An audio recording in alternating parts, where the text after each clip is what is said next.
Good morning everybody. Uyu munsi nje kubabwira ko twabuze umuriro.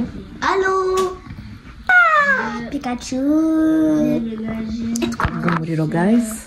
Twabyutse ishuri rifunze amaboko no hanze habaye. Ejo ya mbere rero kubera ko ibiti bimwe na bimwe byari bigifite ibibabi byagiye bitsikamira imigozi ya electricity.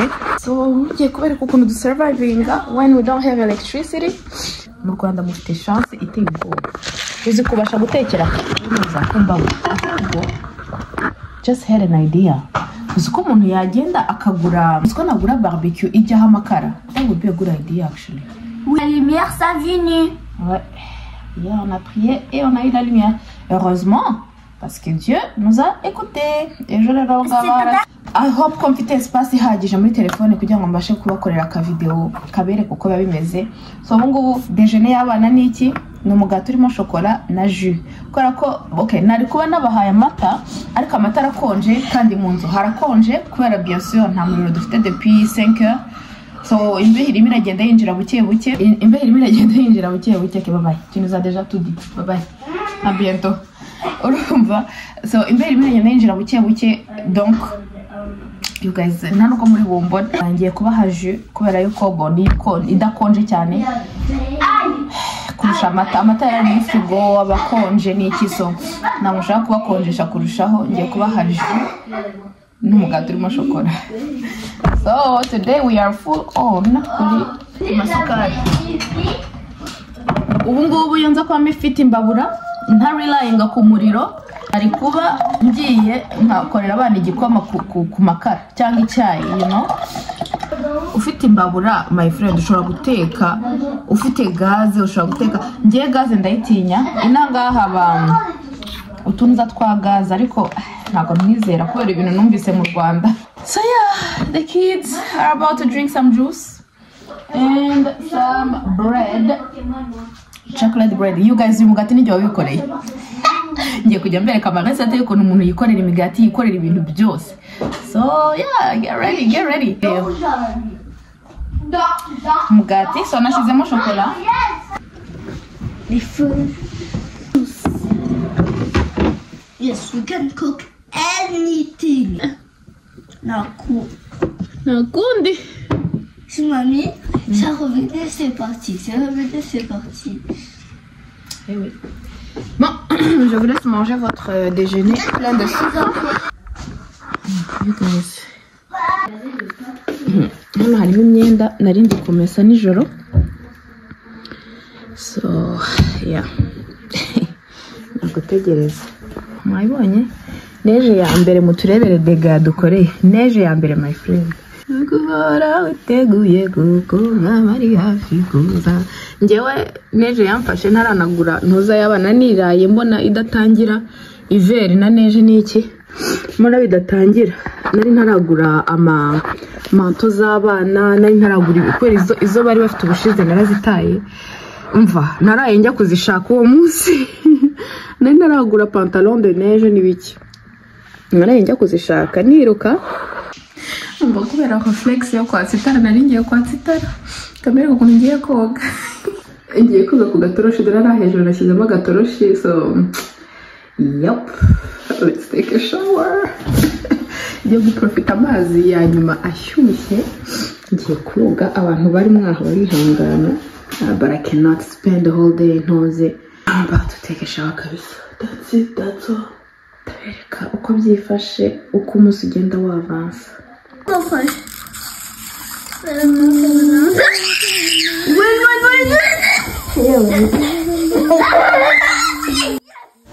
Dore icyiza cyo kugira abana benda kungana ntibiyanuya umva barakina bakiyekipa ubwo rero bose batangira guhimba amaje nene n'abagure turi atuntu ku munsi wari wabanjirije wagira ngo nari mbizi yuko umuriro uri bugende twaraboka ibye baza kwinventa amaje bajya kuzana ibikinisho barakina kwari enjoyinze nubwo umuriro wari wagiye. Natekereza kujya kugura imbabura y'amakara, barbecue y'amakara. Ariko barbecue ya gaze interwa amavuga ari ishaka kuhunurikiraho kwera ibintu numvise ku makuru yo mu Rwanda ko ngo gaze ziturika. So for now ngiye koga ntabwo ndoga.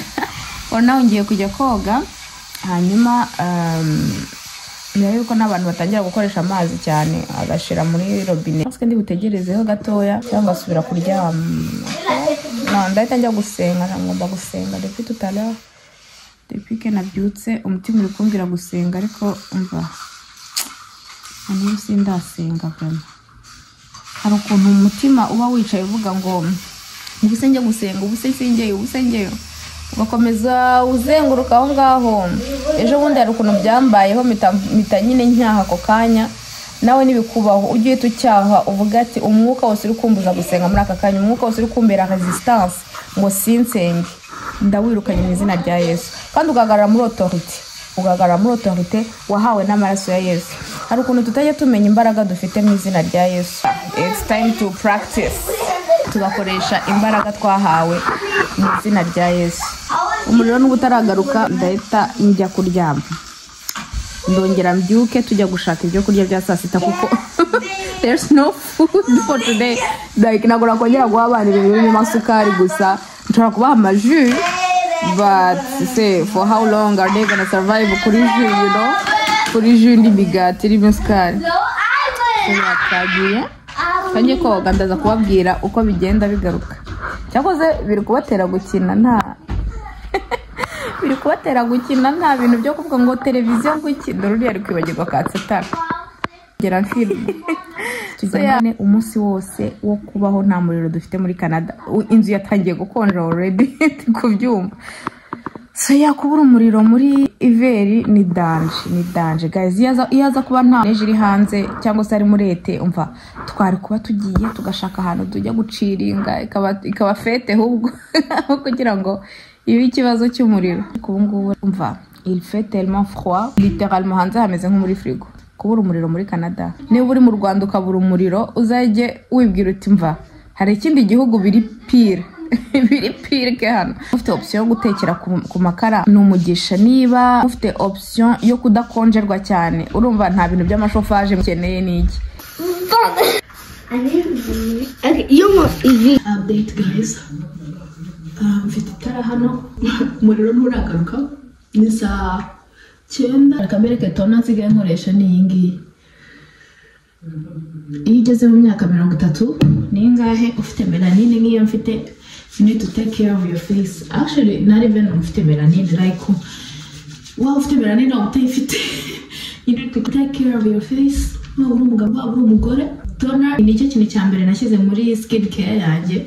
Mbere murabizi ko nakoreshaga aya mavuta asanzwe ya Vino n'isabune ya Vino, nsigaye nkoresha toner. Nzabakorera just ka video kabereka exactly ibyo nkoresha mu isura. I think ibintu nk'ibyo bijya bifasha. Umuriro ntabwo uragaruka, ni saa 9:11 abana ntabwo bagiye ku ishuri nkuko nabwiye kare.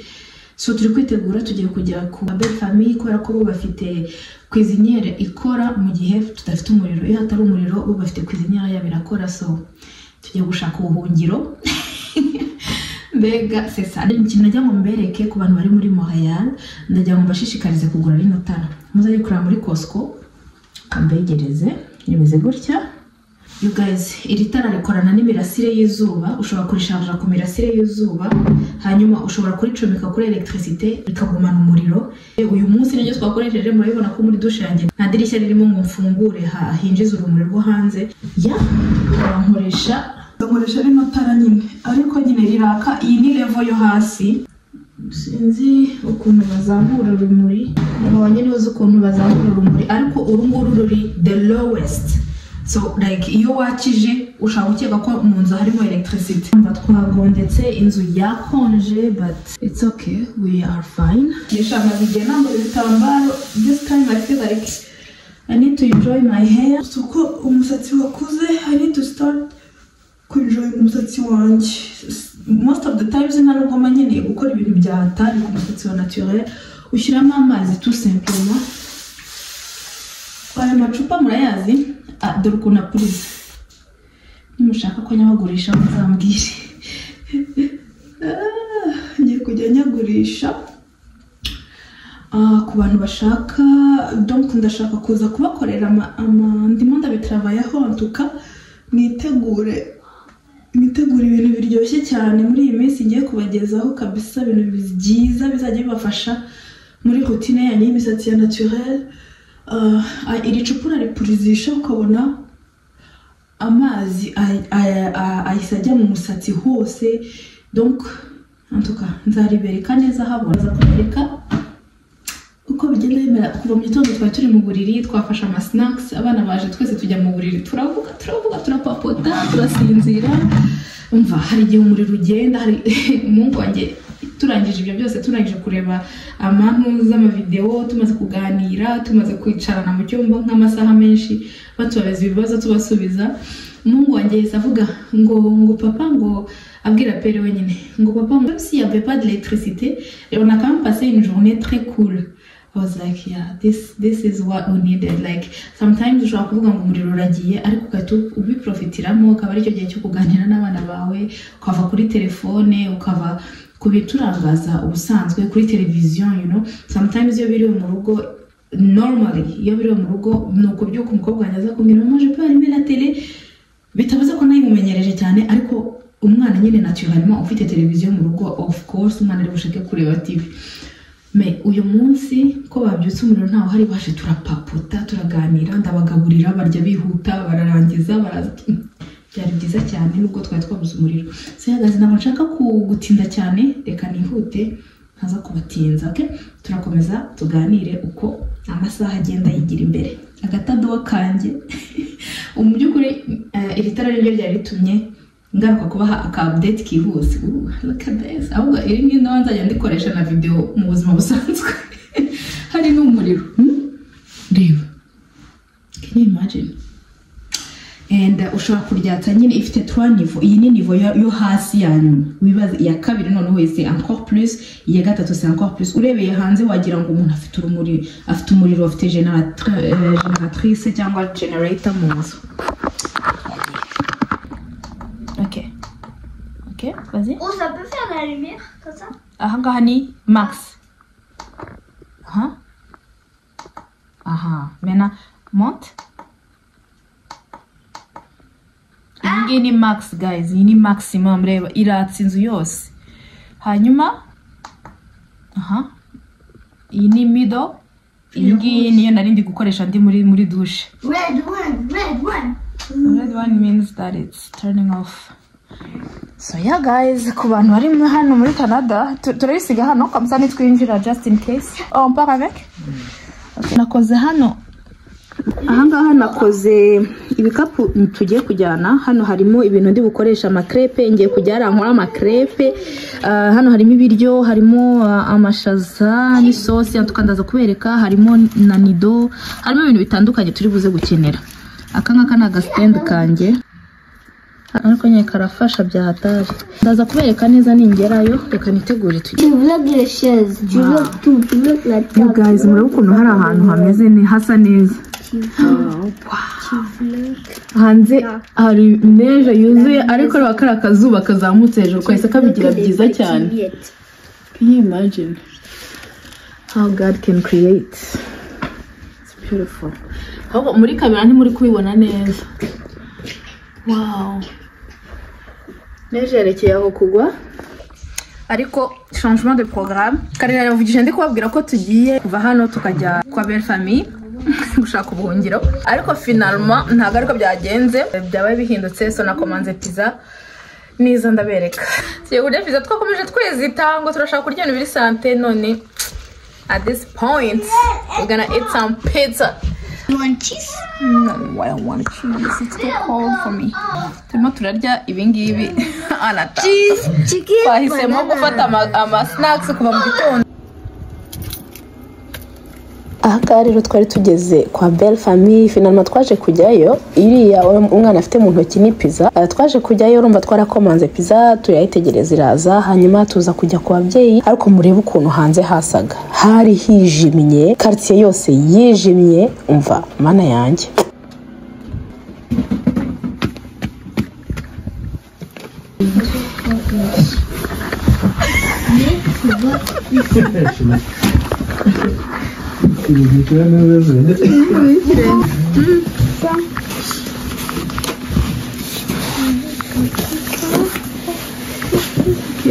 Enlevez les chaussettes, mais ne piétinez pas sur le tapis. Allez directement les chaussettes. Les chaussures. foyer yahashyuhije. Mommy. Hello guys. À moi demoiselle. Guys, nambaye igitambaro kubera ubukonje.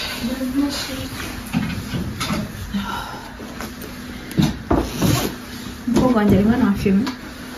Je suis en train de leur dire que c'est ma fille qui me filme.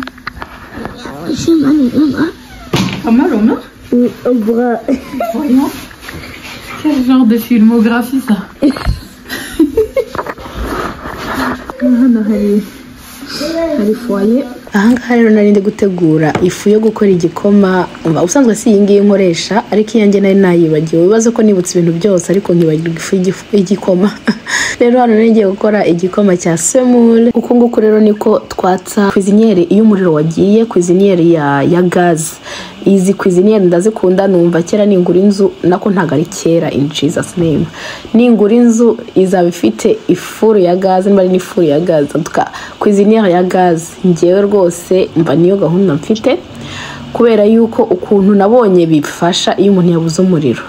Mana yanjye neza mvuga ni this is it. Ikindi kandi yitetse, uzarebe cuisiniere ya gaz yitetse iteka ibiryo biryoshye kurusha ibiryo byatekeye kuri cuisiniere électrique. Sinzi impamvu harimo ikintu kiri different. En tout cas umuriro wa gaz teka neza kurusha iyo utekeye kuri cuisiniere nyine ya électrique isanzwe. Ubundi nkoresha ifu y'ingano, ni yafu bakoresha bakora imigati, niyo nkoresha wheat flour. Sister wanjye niwe wanyigishije ako kantu. Ahangaha rero nari ntetse igikoma, ko mubibona cyari kitarashya, umva na rya tara ryanjye twari twabaye pata na rugi. Bega ntabwo nabisigaga, ariko nyine urabona ukuntu ryaka riratsa vraiment mu gikoni hose ukabona harabona. Rero it's a very good investment ku bantu batuye nangaha. Njye nabonye ari n'amatara umuntu ashobora kujya yohereza mu Rwanda, like numva nzagura nka 2-3 nkakira abantu banje mu Rwanda, kuko birafasha. Njya numva ngo mu Rwanda abantu ntibakibura umuriro. Umva njye yanza kugera no tara kera umuriro waraburaga cyane. Tuka mu myaka naviriye mu Rwanda umuriro waraburaga cyane. Rero umuntu yaza kugira nk'iri byari kuba ari fresh cyane. Byarangiye rero igikoma gihiye, ndagiserva, undi twese turanywa tukumva tumerewe neza, tugaruye ubuyanja. Plus tard twaje gutaha, naje kurekera gufilma kuko telefone yarimo yidesharge. Twarinze dutaha, twatashye mu masaha yine gutyo umuriro utaragaruka. Uzi ko twabuze umuriro iminsi yindi 2. Ku babyeyi babuze umuriro iminsi nk'itatu, iwacu twabuze umuriro iminsi nk'ibiri. It was a challenge, ariko byose bifatanyiriza hamwe kutugirira neza. Imana yabiturindiyemo, tubona iyo minsi rangiye. Sometimes tubona ukuntu ibintu byo mu buzima, ibintu dufata nk'ari ibintu byangombwa. Reba nk'inzu utuyemo umaze kugura, tuvuge niba utuye muri etage, utuye mu biki, reba imodoka yawe, like ureba ikintu cyose ufite cya valeur waramaze kukiriha, wararangije, atari no kuvuga ngo ni inguzanyo yenda. Ibaze umaze nko kuriha ibintu byawe byose, inzu, imodoka, ibiki byose, noneho du jour au lendemain ukabyuka ntabyo ufite. Would you still be you? Would you still be satisfied? Ese wakomeza wumva unezerewe n'ubuzima? Niyo mpamvu mu buzima dukeneye Imana yonyine niyo satisfaction dufite, naho ubundi ibindi byose biri fitile, birashira. Umva umunsi umwe gutya nta muriro ufite, ukwereka ukuntu ubuzima buri fragile, ukwereka ukuntu kumva dushyize ikizere cyacu mu bintu biri aho ngaho bidashobora no kudusova hagize ikiba kiri gikomeye. Wibaze nk'abarwayi bari mu bitaro hatari generatrice, uzi ko bashobora kuhita bapfa. Ugenda tuvuge nk'umuntu ucometse kuri bombone, ucometse ku byuma bikenera umuriro, iyo hataba hari generatrice ku bitaro, umva twaba tugowe. Rero hari ukuntu twizerera mu bintu umuntu yaremesheje amaboko ye, ariko ugasanga nta importance nimwe bifite. Ijwi ryanjye ryarwaye, umva ndi kugerageza kuvuga aho Imana ishimwe ndavuze rirasohoka. Ngerageze kurizamura ku gato, mbahamagaye bariya umuntu ahita yumva ijwi ryagiye. Nashaka kubereka ukuntu bubatse iki kintu cyitwa bonhomme de neige, kubera ko video yanjye nshaka kuyisohora ejo. Umva nananiwe gukora video nari nateguye kuko insaba voice over. Oui, par la grâce de Dieu, Uriel. Tu vois, quand j'essaie de parler fort, ça devient bizarre aussi encore. Tu vois, mais quand je parle comme ça, genre, ouais, il faut que je parle doucement en fait. donc c'est ça.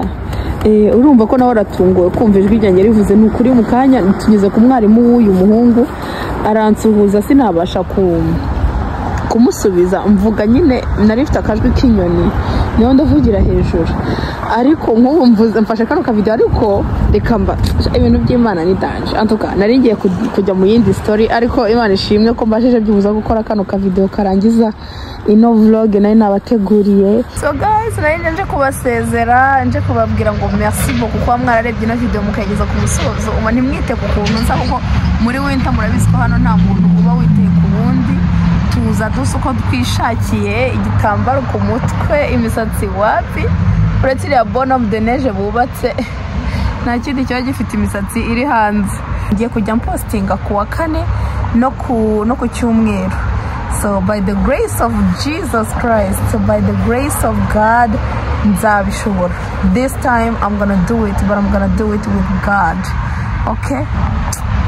Antuka ngiye kubaganiriza ibijyanye na Holy Spirit ariko je pense que natuma video bandende cyane, but you guys iyo wemeye ukayoborwa n'umwuka wera muri details z'ubuzima bwawe bwose nukuri umwuka wera arigaragaza, Imana irigaragaza ikakuyobora umva yitaye kuri details z'ubuzima bwawe.